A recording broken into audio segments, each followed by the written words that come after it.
but you starred in my first movie, which was Robin Hood, Prince of Sherwood, which was premiered in January 1922.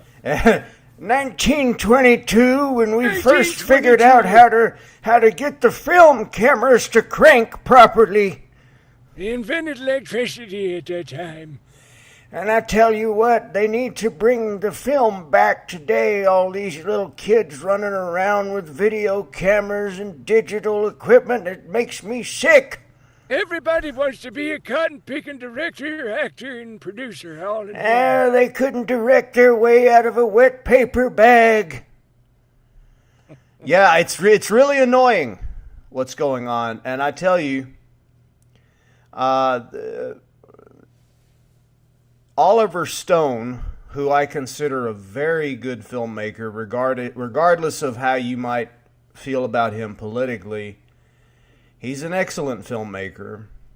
Oh yeah. And his son, Sean, who I've met, I met him randomly in Brentwood one time, shook his hand, and told him how much I, appreciated his dad and what he was doing. Sean is a very socially conscious person. He's all over social media now. He does these live streams. And he made a comment recently that streaming is a very unfulfilling medium. In other words, it's kind of like junk food. You just want to keep eating it, but you're not really getting any nourishment. And the way streams are set up, like on Netflix or any other platform, it just keeps going and going and going. There's no end to it. So you never feel like there's a satisfying story, but it does kind of still hook you in. But that's why people are addicted. That's how all these companies have made bank. But it all goes back to the demise of film, and I was telling you about this on the phone the other day, that no one makes film cameras anymore, motion picture film cameras anymore. They stopped back in 2010. They're still making film stock, Kodak and maybe one other company. But there are no actual film cameras being made anymore. And to me, that is unbelievable. And it just dawned on me. And all this crap that's been coming out recently, it can all be traced back to that. Well, and there's something special about the grain quality of a 16 millimeter film. I used to, when I lived in Santa Monica in the early 90s, I worked at a place called Channel 1 Video, and we used to transfer 8 millimeter film over to VHS and make VHS copies and go from 3/4 to half inch and so forth, and editing and stuff. And there's just something about the tangible reel of film, loading it onto the camera and playing it, even hearing the brrr of the projector. It's magical. It's and unless you grew up in our era, you just don't really understand it, because right now, I mean, with a phone, you've got a computer, a telephone, a voice recorder, a camera, a camcorder. I mean, you got so much in your hand, and who knows what that'll be like in 2 years. It keeps advancing so much. But no matter how many advancements they make, there is just something about the old way of doing things. And I'm not against change. I mean, I like a lot of these this modern technology and the things you can do. But, for example, when I take photos with my phone, I take them all the time and I delete them and don't think anything twice about it. But when I was in art school, I actually had the 35 millimeter film in my hands in the dark room. I mean, when you took a picture, you knew it was costing you something. It wasn't just take it and delete it. It was like, I I may hate this, but I'm going to take it anyway, and it's going to cost me something. And then you had to go into the developing room to develop it. But even in there, you could play around with how long you developed it under the light. And there's just a certain magic to it. I'm an artist too. I make mostly sculptures in scrap metal, and I'm a hands-on person. I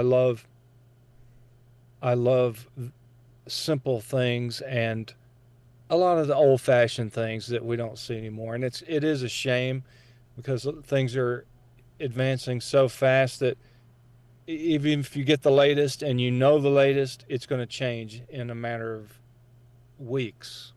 Exactly. Film just seems more real. All this stuff that's going on, all this digital stuff and all this online stuff and smartphones and everything, and even, recently the failed metaverse that Zuckerberg tried to get off that failed miserably, of trying to put everybody online into a VR world, and we're all going to live in a virtual world and just not even experience the real world anymore. I mean, it's preposterous, and because and it just seems so fake. It's even if you could do that, like it's still not going to be real, to me. And I'm like you, I have a rich history, and I feel very privileged to say this, but I have a real rich history in film, and that's all I know. When I went to Calhoun College, I took film classes, and I, was editing film there, and developing it, I think 16 millimeter. And I was also using their facilities to edit Robin Hood and River Bridge. I sort of, piggybacked off of their, you know, some students and their facilities that they had there, and besides my own at home. But yeah, I would get so stoked when I would order film from the film company and it would come to me. Anytime I would get film delivered, it was like it was like a dopamine shot. Like I got so excited, and when I opened the box and looked at the film in the box, it was like having it's hard to explain, but it's like having a little treasure. And like the smell of film, like that film smell, I got like addicted to it, bro. I was like, I was fiending for that smell and feel of it. So Well, yeah, see, that's the way I am with when I do my sculptures, or even when I'm working two dimensionally with collage and acrylics and oil and cold wax or whatever. Um, yeah, I things that look like they have a history, things of antiquity, rusted metal, old books that have that old right, smell, and exactly. they're yellowed, and people have written in them, especially if they're. I have some books I found on the side of the road that are from the late 1800s and early 1900s, and you could see where students had written in them with I guess the kind of ink pens where you had to dip it in the bottle of ink and pull a lever and actually pull the ink into the pen. And what's interesting about that is the linear quality to it, because it's not just a plain line like you get with a ballpoint pen. It's basically a very narrow flat edge, so you get a thick line sometimes and a thin line, and the ink eventually runs out, much like watercolor. So, in other words, it's beautiful to me. I love things that look like they have a history. Um, and one problem with all the modern technology with film, or you could say the same thing with music. I love music where you can actually hear the trap set. That's why the Rolling Stones were so good and still are. You know, they sound they don't do whatever they do in the studio. That's what they do on stage. They don't overdub it and clean it up so much that it sounds canned. And that's the beauty of the early Star Wars movies, is that the technology was not great, but what they did with what they had was amazing, and the acting was so good. And later, there's so many, and this is just my opinion. It's going to make a lot of people mad that are Star Wars fanatics, but there's just so much fighting and so many lightsabers and so much technology that it drowns the whole thing out for me. Sure. Well, the originals had the story, an actual story, Yeah, which was and good and really good actors to back it up. yes, but going back to your comment about how the technology wasn't so good.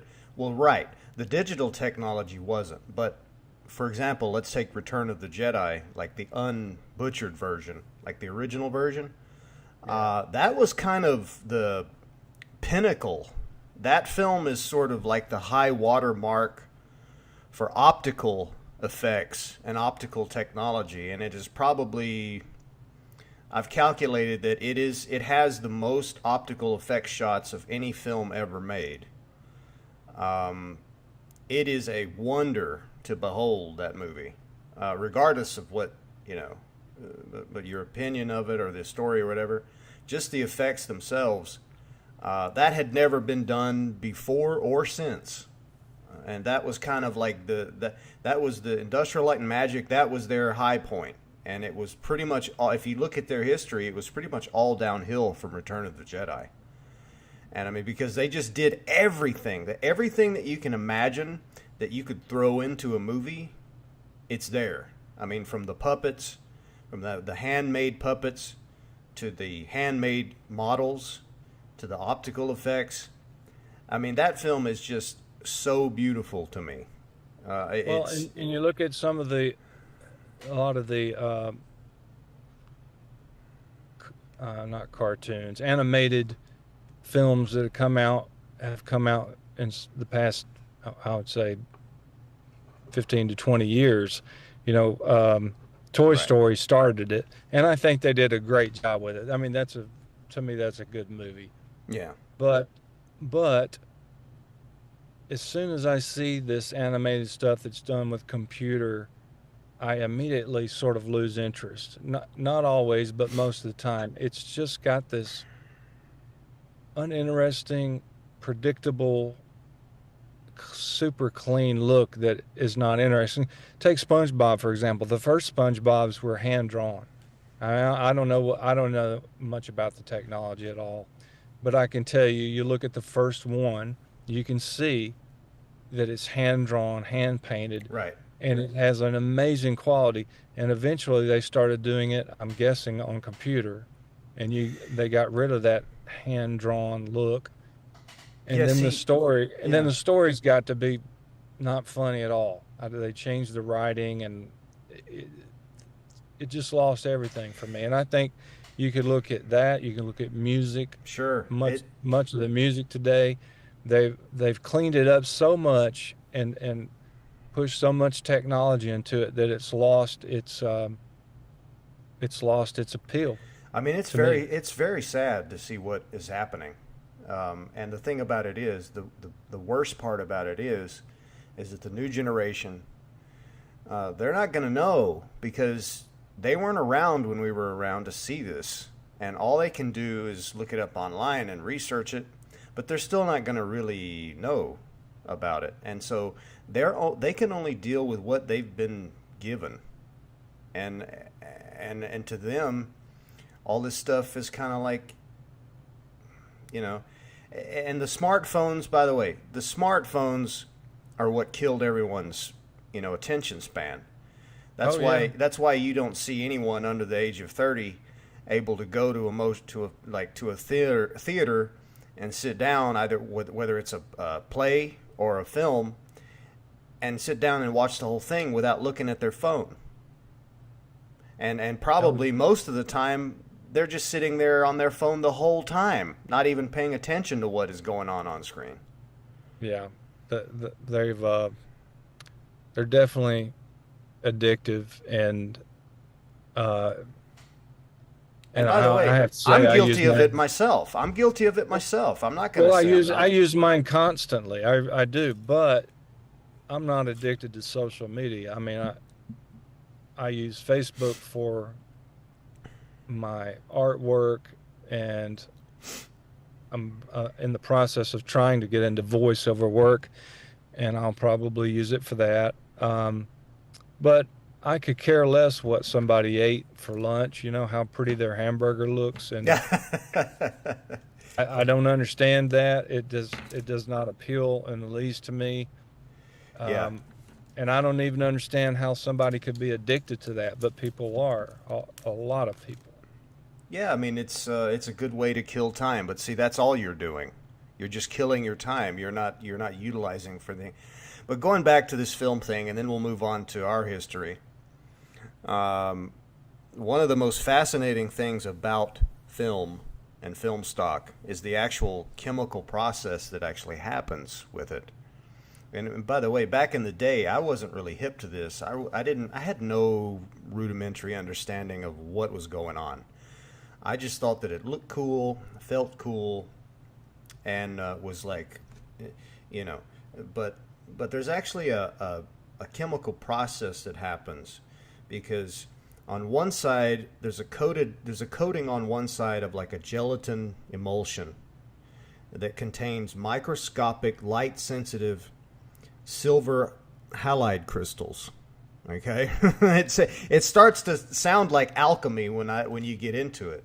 So the sizes and other characteristics of the crystals determine the sensitivity, contrast, and resolution of the film. So it's literally like you're holding up silver crystals to light, and when the light hits the crystals, they react, and that creates the image. And to me, that's something of a miracle, because what it means is that those crystals are able to literally bottle the actual light that's coming into the camera. So you're actually keeping that moment or that whatever light that's coming in on film for however long that film is going to last. Yeah, so you're basically it's exactly taking lightning and putting it into a bottle, and It's just amazing. Well, I mean, it's a incredible. to me, a 33 album is amazing. I still don't understand that technology. Right. How you could capture the actual sound, voices, people singing in that time and moment and playing instruments, and it's on a piece of plastic. I don't know. And It how just sounds like, yeah, that's also, it's all that stuff. And it's like, look, you didn't have to just shut everything down. Like, if you wanted to go the digital way, that's cool. You could, that's because that is an art form of itself. I'm not going to say it's not. But you didn't have to sort of replace film with digital. Why would you do that? Because, and by the well, way, look, yeah, there's a reason people like my son, he bought a Polaroid camera that takes a picture and spits it out instantly. I hmm mean, think about that. You couldn't give those things away when I was in high school. right. Nobody would do that. And now that I don't know what he paid for it, but I'm sure it wasn't cheap. And he also bought a 33 album player, which I had a whole bunch of albums that I just got rid of. I gave them away or threw them away. I don't remember. Yeah. Now there's no telling what they would be worth. It's coming back in because I mean, think about it. There's imperfections. You hear the dust hmm in that 33 record. Just like there's a reason the original Three Stooges were so funny. Not hmm just because of the actors, but the poor editing. You could see where they spliced and did a terrible job. You could see dust on there. You could hear the dust in the audio. And there's silence. There's no music. You just hear this audio, this dust going by while Curly's looking at a bowl of soup he's making out of Oh. No, fillet of no, no. sole from a shoe. Well, look, I love them too. I used to watch them all the time, and you know who also loved them was Neely. Neely and I used to sit around watching episodes all the time and cackling and whatever. But and another one was Beavis and Butthead. but and that's only because I like them also because that's kind of who I grew up with when I was a teenager. It's kind of all I knew. But yeah, the Stooges I caught on to very early in life. I was not blind to that talent. Probably still one of the best comedy shows ever. There isn't anything that's been done, since then like that. But truly, I mean, they were the masters of slapstick of all time. There's no one better. But the great thing about the Stooges also is that I love the writing in the Stooges, actually. I think their writing was great. Like all the little stories and stuff that they would come up with. Yeah. And all the little, like, they would, like in one episode, they'd be in the Civil War back in the 1860s. And then the next one, they'd be like on a rocket ship somewhere, You could put the Stooges like in any time period, and like they were universal, So that's another thing I liked about them. And it was always the same formula. Right. It's the same formula put into like any like situation, any time period, any situation, but always the same formula, which is basically that they stop the bad guys or help the innocent like victim, and they don't even know it. They're not even aware like of what they're doing. They destroying themselves in the process. Right. They destroy themselves in the process, but they do a lot of good stuff like by accident. But like going back to the the advancements of things. At some point someone said, "Hey, let's do a Three Stooges movie, and we'll add music to it, and we'll add this, we'll add color, we'll add all these things." And it killed it. Right. Because like it goes back to what I said earlier. The imperfections, yes, it gave it character. In my work, I love the rusted metal.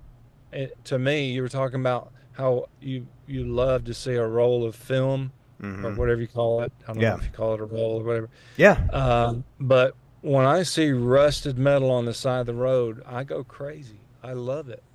I love the way the rain has, for sometimes decades, sometimes 100 years, poured drops of rain onto the metal, and it creates indentions and all this rust, and it gives it character. It's just interesting, and I'm that way with music, with my artwork. I like things with character. Absolutely. Me too. I'm that way with buildings and with like houses. I love old houses and old buildings, old castles.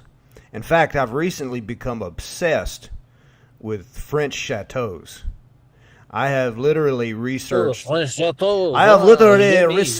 every French chateau that I had. And there's a lot of like restoration projects going on, like to save these old chateaus. And they're just so beautiful to me, like the way that the architecture and materials that were made on those things. And a lot of them, you look at them and you go, God, there's no running water even. And a few of them probably don't even have electricity, but it's like, yeah, I kind of would rather live in that, like, than any of these modern apartment buildings that are going up. Well, and I was just in a house today that clean is probably, I don't know, 2 or 3 years old, maybe. No character whatsoever. Yeah. It's just sterile. And I was actually doing an Elvis gig, and it kind of drove me nuts because it was so perfect and clean, and there was no history to it. There was no character to it. Jason, like, what is going on? Like, is the whole world just lost its frickin' mind? I mean, like, does every generation say this? Like, does everyone complain? Like, what is happening? The world has lost its mind. Like, are we just old now? Like, you kids don't know a good-looking residential place if it bits you in the face. No, but seriously, are we just getting old, or is there really something like rotten that has infected the world and needs to be dealt with? I mean, is it? You know what I mean? Is it You're like, not going to. There's lots of rottenness. We don't even want to go there. But I yeah, will say this: as artists, which we are, you focus on your art, and you find your medium, which is your language. For me, and I like working two dimensionally, but I'm not that great at it. I struggle with it. But with my sculpture, I totally relate to the metal, and sometimes wood with it. I carve in wood, and I like to use old wood in my metal sculptures. But it is my language, we're and gonna, I yeah, think you yeah. I I think want you find your language and you speak that language. And what we're getting at is go back to the basics of what has character. Even if you do use digital technology, you could use it in a way that speaks the language that you're trying to communicate as an right. artist. No, yeah, no, I'm not against it totally. I mean, it does definitely have its uses, but in a subtle way. If they could just learn to integrate it and be subtle with it and don't let it dominate everything. That's why the only films now that make money are these Marvel films, which are Well, but it goes back 90%. to Yeah, but what if you go back to like you said, you told me yesterday or the day before, I forget when it was, that they don't even make film cameras anymore. Well, maybe you need to start making film cameras for the people that want to hold on you read to, my mind, buddy. yeah, that want to hold on to that medium, because it's not just the medium. Okay. I can't speak much about photography and all I can relate to is when I took a photography class in college, and I have a 35 millimeter camera, which I still have, and I had my hands in the film, and I had my hands in the chemicals and the paper, and I was in the dark room, so I understand that experience. And that part of the wonderful uh, joy of producing it. Like for my sculptures, it's not just the finished product. Like I could never do like Dale Chihuly. I'm not sure how much hands-on he is with blowing glass, but he has a lot of people, I understand, doing the work for him. I don't think I could do that because I want my hands in there, and I love the grinding of the metal. I love welding it. I love cleaning it up. I love putting lacquer on it. I love figuring out the constant problems that you run into. I love the whole process, except when I burn myself. I don't like that process. I'm sure. Well, Or cut myself severely. I want to get back into your metallurgy in a little bit because there's a tie-in with that to the new script that I wrote. I wrote a sequel to our film, which you've read, and in it, I basically made Robin Hood a blacksmith who has pretty much, hung up his bow and his sword, and you're like making like pots and pans. And maybe I even thought about, now that you're doing all these sculptures, maybe we could integrate that. But when I write, I like to take, and especially for that, I think you doing that gave me that idea. But I like to sort of, create this fantasy world. It's kind of like an Alice in Wonderland, Wizard of Oz type technique, where you take the reality of a person's life and you turn it into, flip it into another universe sort of thing. But I want to get back to that. But so you mentioned Elvis earlier. Yeah, baby. Yeah, baby. Yeah, what's going on? And What's so going on, baby? you have done, and you were doing this when I cast you in Robin Hood. By the way, the casting for Robin Hood started probably around the end of or mid 91 sometime. Was it summer of 91? I forget. It was either sounds right. summer of 91 or winter of 92, like early 92. And I have vague memories of the audition. Tanya Hawley called me. Yeah, Tanya Suzanne Hall. Yes, Tanya. She was Suzanne at the time. Tanya Suzanne, this very beautiful woman, called me up and was like, "Hey, so I hear that you're casting this movie," and I thought she was scamming me. I was like, "Well, yeah, I'm gonna do my own thing. I don't really want to use any agencies." And she's like, "Well, but wait a minute. You know, I'm like the only agency here in Alabama, right? And I get like real actors and actresses." I was like, "Okay, fine. We're having this audition at such and such time." I put out an ad, and back then, it's like the only way you can get this out is to like put an ad in the newspaper. Like there was no social media. I couldn't like post it on Facebook or anything, or on freaking Craigslist. You just have to go to your local newspaper. A lot of people showed up.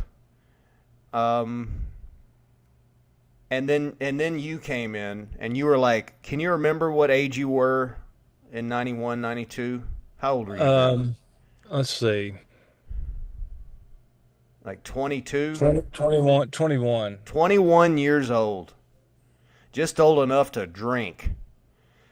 And you had come in, and you were this handsome devil, definitely more handsome and fit than most of the guys, than 90% of the dudes that came in and auditioned for Robin Hood.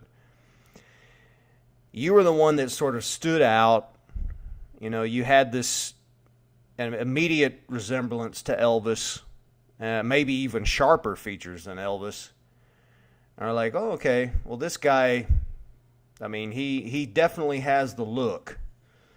And you auditioned, and it was sort of like the obvious choice. I mean, I was a kid. I didn't know anything about casting, really. But still, it was like obvious. Like you walk in the room, and it's Hey, like, you got a pulse. You're in. Right. But you were probably the only one that it was like a for sure thing. Maybe Steve, because Steve was so tall, imposing. He had this low bass voice, perfect for a villain. And I'm thinking, God, I got to get these two at opposite ends. Like this is the perfect. Steve was taller than you, even. Like he was a big guy. And so he's like, yeah, like the villain has got to be like physically larger than the hero, which is typically how it goes. The other ones were kind of like, eh. I mean, Caroline was great. She was, yeah, it's like her face was very innocent, very sort of pure.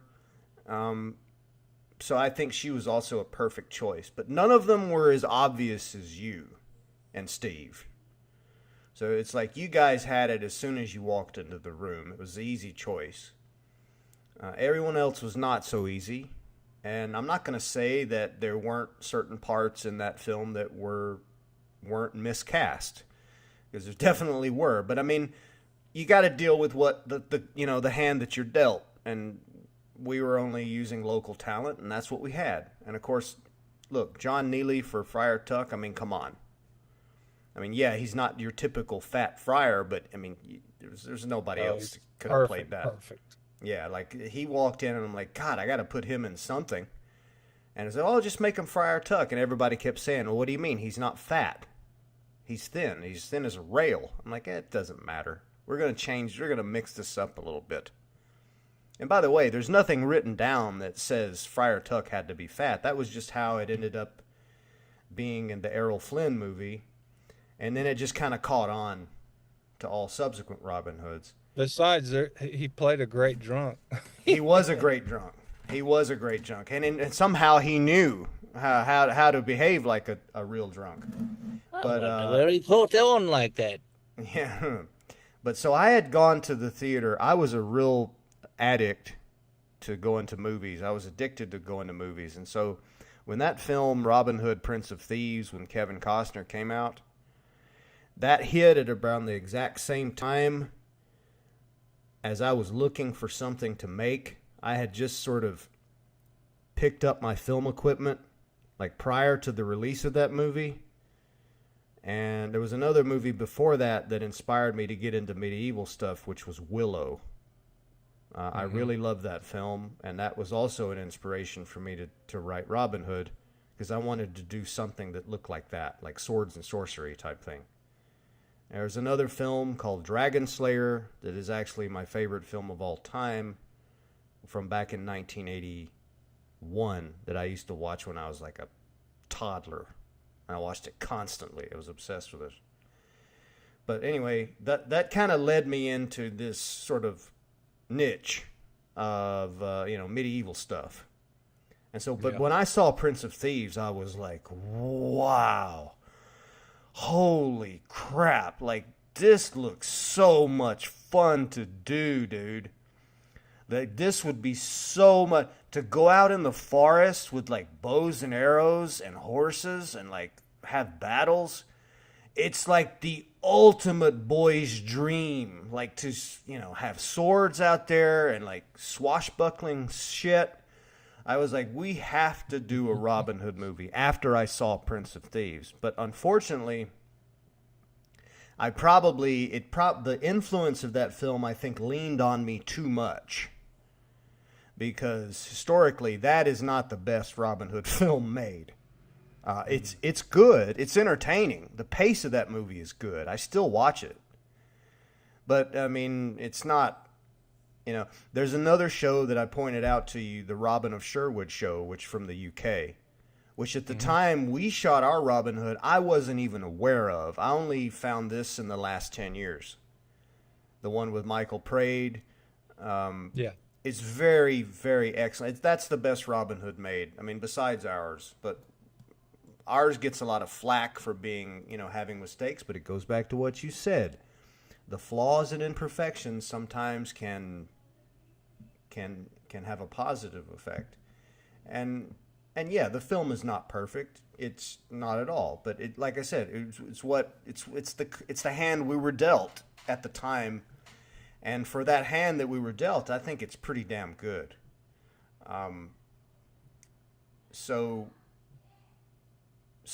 you were 21. We cast you in this movie, and then we start, and I'm only like 14. Mm-hmm. I barely located my genitals, and like I'm out here trying to direct a film. Okay, well the first day we get to set, I think you'll remember this. Maybe it wasn't the first day, but it was the first battle scene we had, and I was like, okay, everybody, just everybody take these metal blades and stuff, and you guys just try to kill each other, okay? But don't hurt each other. But don't hurt each other. Don't Well, really make it kill look each as other. real as you could. Make it look as real as you can. Yes, make it look real, please. So like, and I remember On one. Okay, 3, 2, 1. right, and it's like, okay, stop. Okay, everybody stop. Bring in the double. Yes, it's like and everyone was starting to get frustrated, and so finally, I forget who it was. I think it might have been Neely. Someone came over to me and said, "Look, kid, you got to choreograph this stuff. We can't just be out here." Maybe it was Ryan. I forget. And they're like, "Okay, well, we'll choreograph it then." All right. So, and of course, we didn't have an actual choreographer until Lewis Borden showed up. You remember Lewis? No. The stunt coordinator, the real country guy who we dragged from that horse. Oh, with blonde hair? Mm-hmm. Oh, yeah, Lewis. Yeah, Lewis. Yeah, we were friends. I haven't seen him since then. Yeah, well, who knows, where these people ended up. But Lewis was a good stuntman. And Lewis, once we had him, choreography wasn't a problem. He knew what he was doing. And so, I mean, it like I told you the other day, it's a miracle nobody got killed. But the worst injuries we had was Steve Barker's brother getting his thumb cut. And then when you and Caroline fell off the horse. I can't believe I didn't get hurt. I mean, one of us. It's a miracle. And That especially, horse drug me around the whole pond. well, that horse, see, no one knew that certain sounds can trigger horses. And I don't know what it was about those arrows in your quiver. But apparently, they barely moved, and that horse took off, and I right. did not have my hands on the reins. And you know what I So think it next was? thing you know, my foot is caught in the stirrup, and that horse is dragging me halfway around the pond. My God. Well, like I said, I mean, yeah, luck was with us because I think God was with us. God certainly was, but let me tell you something. That horse, I guarantee you, when those arrows did that, I think the horse thought it hurt a rattlesnake. I think it thought. No telling, but I learned my lesson. Yeah. Don't have a quiver of arrows.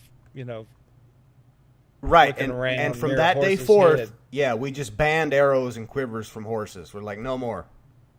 We can't do that anymore because it's going to think it's a rattlesnake and somebody's going to get killed. So yeah, and of course we did give everyone riding lessons. I mean, we tried. We tried to be safe. I mean, as much as we could. You know what I mean? We did give people lessons. See, this is the horse's back. Yeah. You sit on the horse's back. Okay. His butt should be the same direction as yours. His head should be also the same direction as yours. Yes. Okay, you ready? Yeah. Okay, let's shoot film.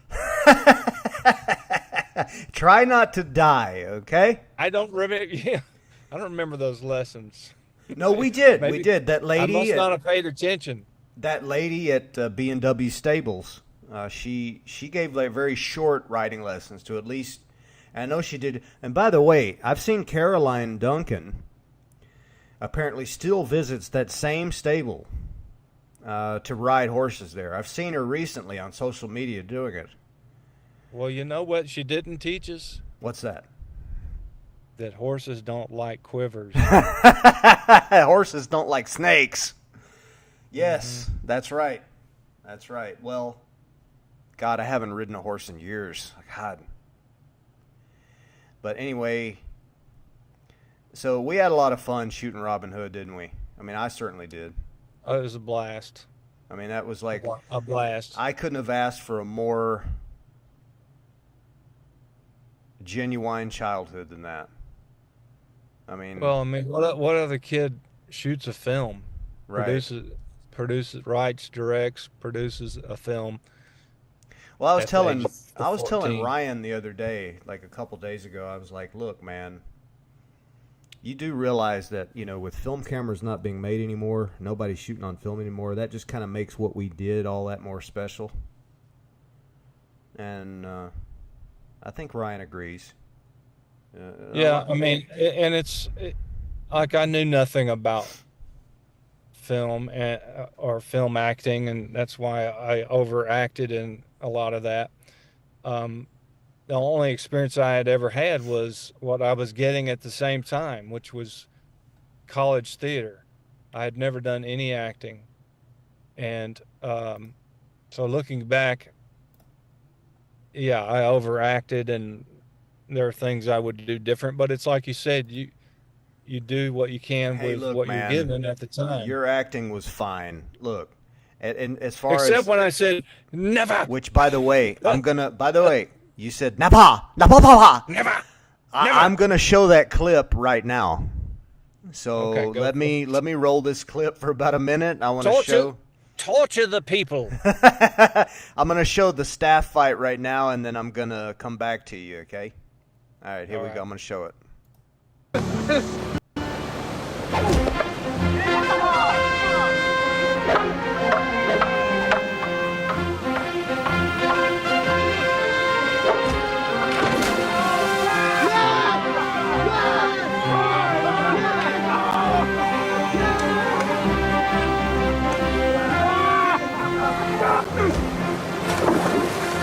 Why so happy? Isn't it over yet? No, but it's soon.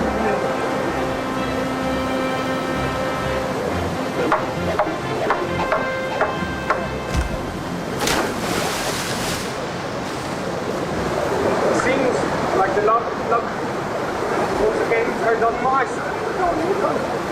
Should I call you to chapter?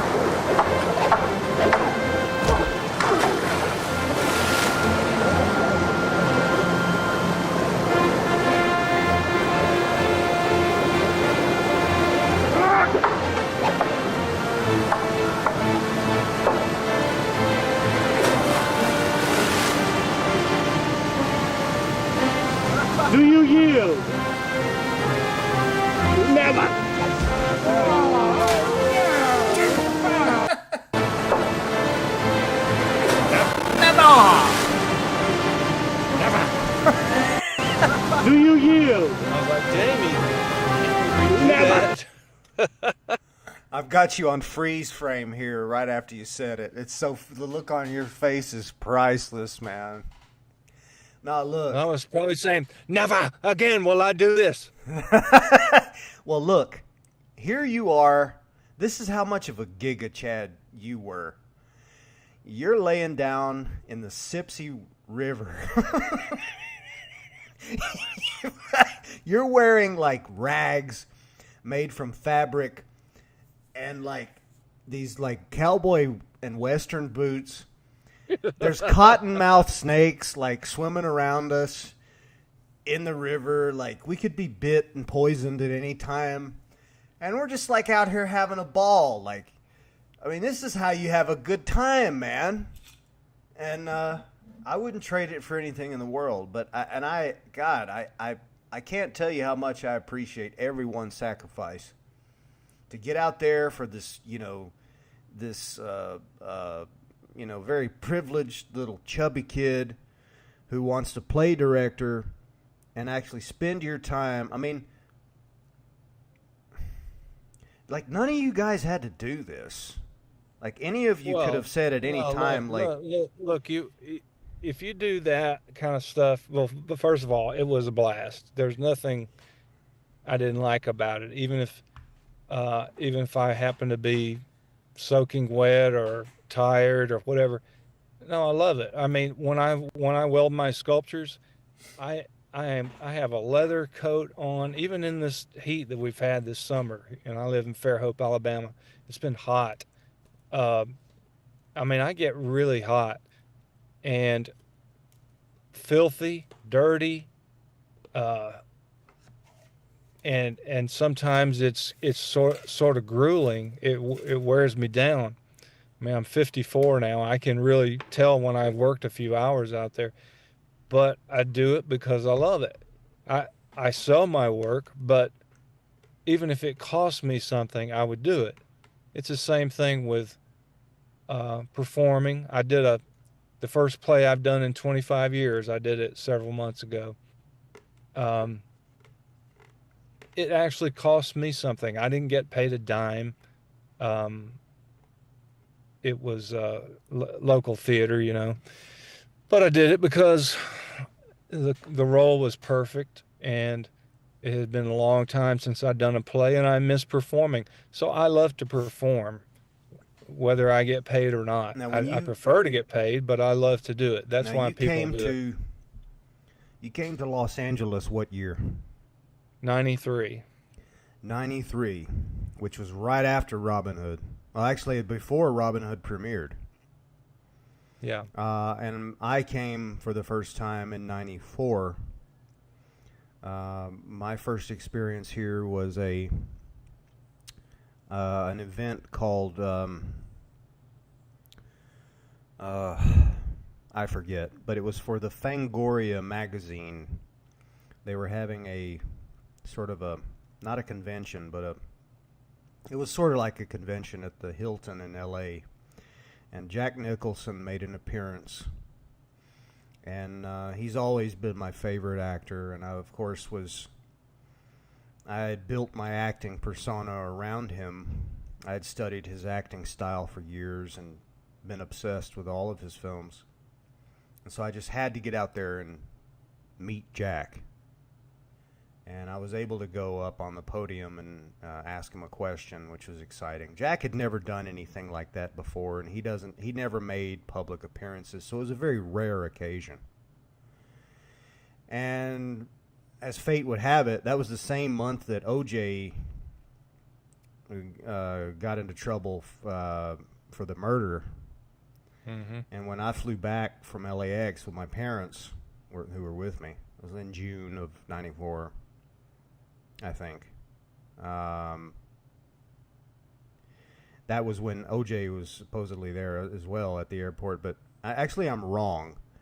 My first visit to LA was 94, but at the American Film Market, which was in end of February and early March at the AFM in Santa Monica. So that was my first time, and I think that was when I met you at that hotel in Santa Monica. And you remember we sat down in the lobby for a little bit? You, me, and John Neely. Was John there too? Yep. So that was it. That was the 1994 American Film Market. That was my entrance into L.A. Yeah. And then I'd come back for the whole Jack thing. So I got it in reverse. Sorry about that. And by the way, I still have that poster from that event hanging on my living room wall. Those times were interesting, and I felt so desperate, to get started. I was already ready to just go full steam. I was looking for someone to buy Robin Hood. I was trying to get it distributed, and River Bridge was already cranking up, my second movie, which I regret not getting a part for you in that, but just the way it goes. You were busy out here in L.A. at the time. I was still in Bama. I had not officially moved until 97 when I got married. Smart boy. At 20 years old, getting married to a woman 6 years older than me. And so when you came to L.A., you worked with Steve Martin. Was that at a film play? A theater play?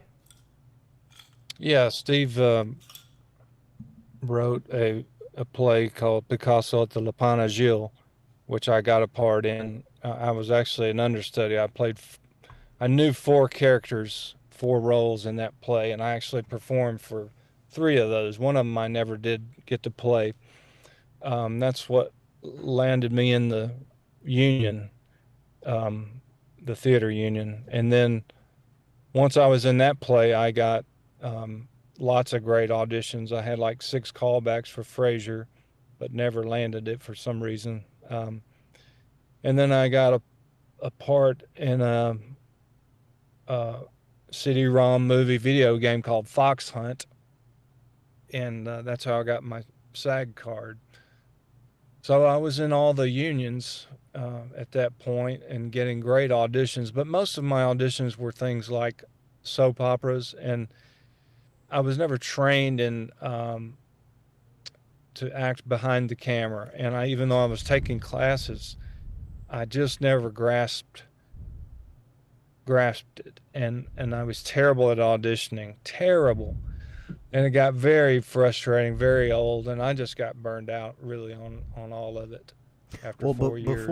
Before I get into why you left, what was it like working with Steve? Was he a cool guy? He was nice, quiet, didn't talk much, and I didn't see him all that much. But yeah, he was nice. Good. So your interaction with him was pleasant. Mm-hmm. Yeah. And the whole Fred Ward thing, anyone else you'd befriended out there or met? Fred Ward. What was the deal with Fred Ward? The guy from space movie. Man, I'm gonna get The astronaut movie. Yeah, Fred Ward is a character actor. He'd been in everything. You said he came into your shop one time. No, when I worked at Channel 1 Video. Yeah, he just came in to get some copies of his demo. Right. So Steve Martin, Fred Ward. Any other names you want to drop that I'd like to know, actually, if you had met anyone else? Well, yeah. Through that Steve Martin play, I met Jay Leno. I met Niles from Frasier. He was a super nice guy. So was Jay. Jay was really nice. He said, "Jason, get famous. I'll have you on the Tonight Show." Oh my God. I never did get famous. Well, so Jay, why didn't you put him on so he could get? That's how people get famous. You got it in reverse, dude. You got to have something famous to get famous over. Anyway, I didn't meet Leonard Nimoy, but I saw him. He was at the play. Warren Beatty. Oh shit, a legend. His wife. But of course, Steve went to a dinner or two at Steve's house, and there were all kinds of stars there. I think the guy from Clockwork Orange, Malcolm, what was his name? Malcolm McDowell. Yeah, I've worked with him. Yeah. He was there. I believe that was him. I can't remember. It's been a long time ago. But Jamie, after being around those people and you being in Hollywood and all that, you realize it's not what it's cracked up to be. That's right. So I like, why am I pursuing something that even the people who have so-called made it, whatever that means, because that's, whoever really thinks they've made it, even some of the people who we think have made it, they don't think they've arrived. So that's kind of an open-ended question, but I thought, why am I pursuing something that people aren't happy? And I really was, it was very important to me to make it in Hollywood. And then I lost interest and it wasn't important anymore. And I decided I wanted to start a family, and my wife and I moved to Nashville. I became an art teacher, got my master's in education, taught art for 15 years. Did Elvis occasionally, Elvis impersonations, but not all that many. LA does have a very sort of spooky dark side. I didn't discover it until, like you, 3 or 4 years of living out here. But even before that, after working on movie sets and being around those people, as you say, I was sort of like, this is kind of a scam. This is not to say the least. This is not what they're telling us it is. They're not happy. I mean, look at them. Who's happy? Very few. Ron Howard, he's happy. Right. It's very it's very superficial. It's very materialistic in a lot of ways. And it's and if you're not careful, and there's also a very sort of hedonistic and ultra liberal side that if you're not part of that group, you're not going to work. Yeah. And sort of like, but after many years of living out here, Jason, and just the way that my family situation ended up, in Alabama. I mean, after my father passed, it was sort of like I made the decision to look, I've already invested so much in this field. And at that point, success had no longer been on my mind. I just wanted to have a job and be able to pay my bills. And, being rich and famous was never... That was only a fleeting dream when I was a teenager. But once I had, been through the meat grinder, as they say, I no longer was pursuing that. I just wanted to be able to survive. And so I just figured, I think LA is going to be the place. And after being out here for so many years and having so many experiences, it's like home to me. And I fell in love with it. Certain parts of the city, like Venice Beach, Santa Monica. When I'm there, I feel like I'm at home. And regardless of all the, chaos, because I've spent so much time here. Mm-hmm. And it happens. I mean, it doesn't matter where you're at. You spend so much time at a place and you get used to it. Well, it also depends, does a place have what you need, what you want to pursue? Right. But like where I grew up was very uninspirational as an artist. Right. And a performer. Sure. And now you grew up in Athens? Mm-hmm. Yeah. Athens, Alabama. Yeah, Athens is, I mean, I get it. I mean, Alabama could be probably the most beautiful state in the country in terms of, natural beauty. I mean, that's why they call it Alabama the Beautiful. It's no joke. And for that reason, that's probably another reason why I chose to do like a Robin Hood film, because, God, the forests there are so beautiful. Why would I not want to film the forests? And that was sort of the main character.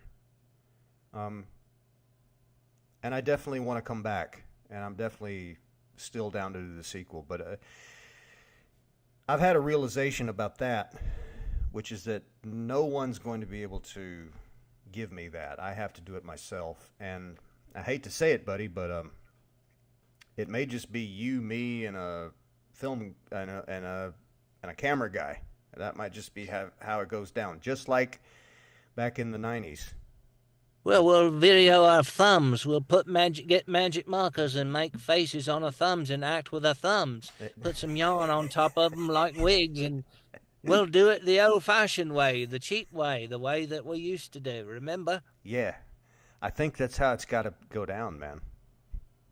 I really do, and I'm not joking at all.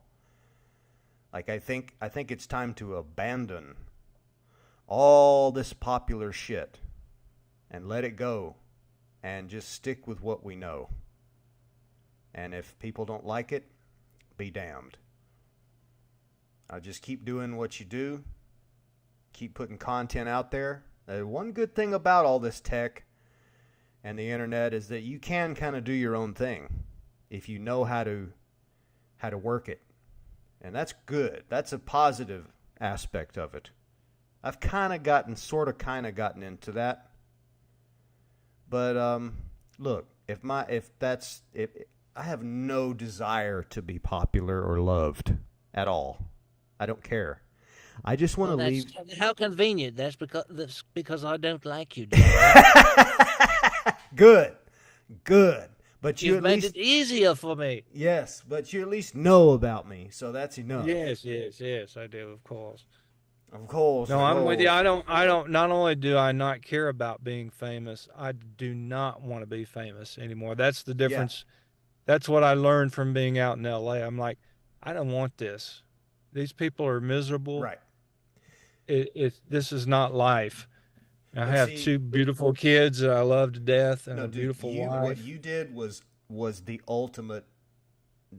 That is, I'm actually proud of you for that. I mean, I would have said, come on, Jason, you could have stuck it out a couple more years, bro. Like, come on, you never know. But then again, and I'm not a quitter. I don't quit very easily. And so the reason I quit is because I didn't want it anymore. Mm-hmm.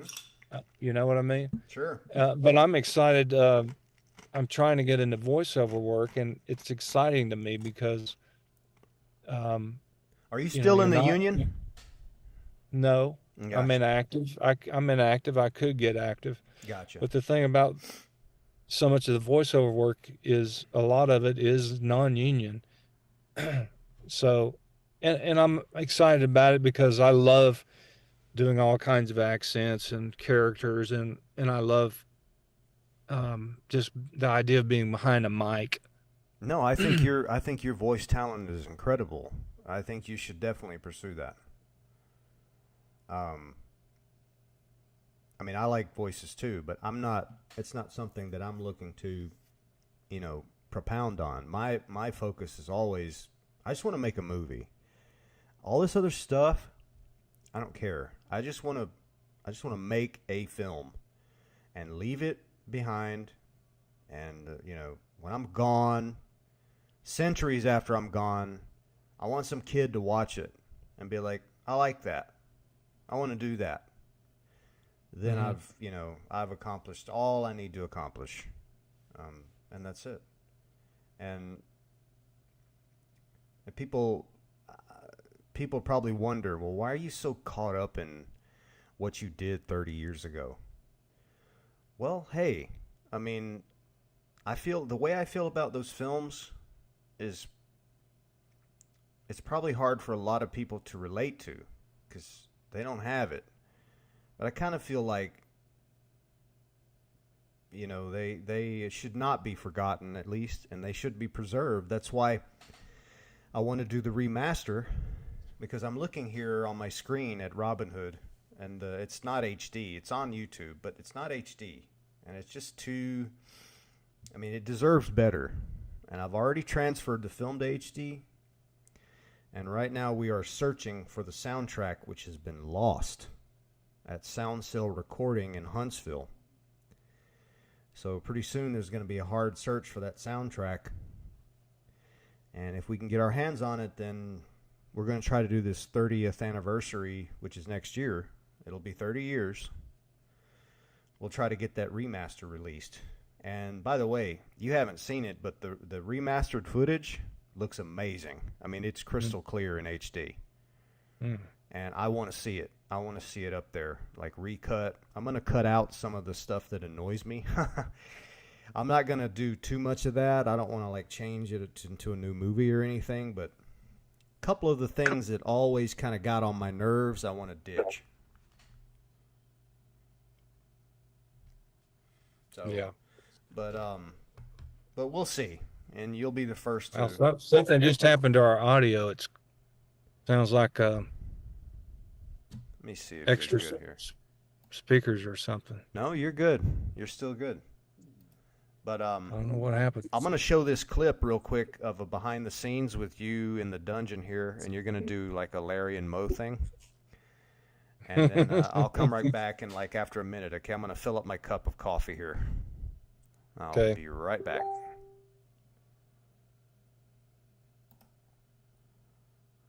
Come on, Robin, for God's sakes!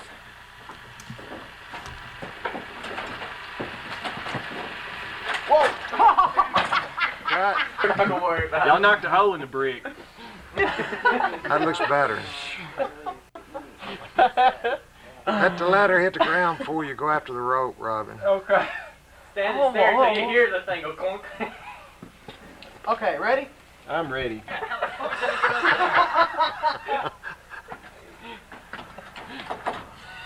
That would have been funny if you went for the rock. And the rope, they throw the rope down.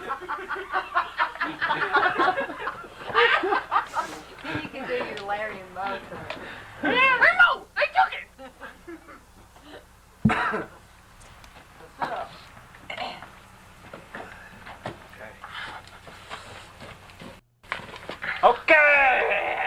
Okay, cool. We're back. I'm gonna take a look at your message here. Yep, gotcha. Jason, Yes, sir. we are at. Let's see here. Where are we at? Well, yeah, I think we're good. Is there anything else you wanted to tell me about or ask me? No. Well, I want to do this sequel with you. I think it's still in the cards, but like I said, we're gonna have to do it guerrilla style. So if you're up for it and up for getting back out in the sticks, we'll get it done. Yes. Let's do it. Let's do it, man. Because I'm ready. I'm ready to get back into the grit and grime and make some art. Sounds And good. we're gonna shoot it on film too. It's not gonna be digital. Sounds good. So we're gonna try to go back to the old ways because the old ways work best. Don't you think? Yep. Well, look, man. Let's do this again. I want to have you back on. I would love to. I've enjoyed it, James. I have too, Jason. And please take care of yourself. And I'm gonna try to get down to Alabama soon and see you guys. Sounds good. All right, Jason Brawley, star of Robin Hood, Prince of Sherwood. Thank you so much. Never again. Never turn your device off when I'm talking. Yes. All right, Jason. Thank you. Thank you. Talk to you later. Okay. Bye-bye. Bye.